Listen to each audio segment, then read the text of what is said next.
Dinesh, there was an insult that Biden launched today. He wouldn't admit it, but it was a very insulting moment. And I want you to listen to this carefully. Young black entrepreneurs are just as capable of succeeding given the chance as white entrepreneurs are. But they don't have lawyers, they don't have accountants, but they have great ideas. Dinesh, what is he talking about? We've had so much success among African Americans in the country, small business owners, CEOs, entertainment. I mean, they don't have lawyers or accountants? That's like insane. Well, first of all, Laura, let's think about this. He's sort of implying, well, first of all, are there no black lawyers? Are there no black accountants?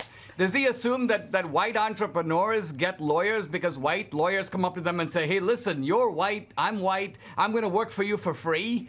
What about Latino and Asian American lawyers and accountants? I mean, here's the problem with all this is that it is based upon a fantasy world idea of what entrepreneurship even is. He goes, black people have great ideas, but having a great idea is only the beginning of having a business. You can have a great idea sitting on your couch, but if you don't do anything about it, nothing's going to happen. To have a business, you have to have a great idea. You then have to organize the business, which includes finding some lawyers and some accountants. Then you have to go market the business. So what you have here by Biden is this sort of implication that somehow the structure of America is failing African Americans, but groups that succeed by figuring out what customers want and then supplying those wants and needs. Yeah, but Dinesh, the media whitewashed, to use a phrase, I don't know if you can say that anymore, but whitewashed what Biden really thinks. I don't think he believes any of this. He's just reading what his Ron Klain okayed in the teleprompter, his chief of staff.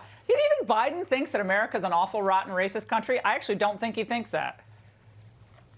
The simple truth of it is, and the great unspoken fact is that all the crimes that Biden points to, all the voter suppression, all the racial terrorism, all the so-called Negro barbecues with blacks hanging from trees and people eating burgers and so on, all of this was done with the approval and support of the Democratic Party. From slavery to segregation through Jim Crow, not just the starting of the Ku Klux Klan in the 19th century, but its revival in the earlier 20th century was done by Woodrow Wilson, the first progressive Democratic president. So Biden I think he knows all this. This is all part, not of American history so much as it's part of Democratic history. And so the Democrats have gone from exploiting blacks by stealing their labor and suppressing their vote to now creating new forms of dependency in which they now focus on sort of, we'll create dependency if you will vote for us in exchange. Oh, Carol, Victor, Dinesh, thank you.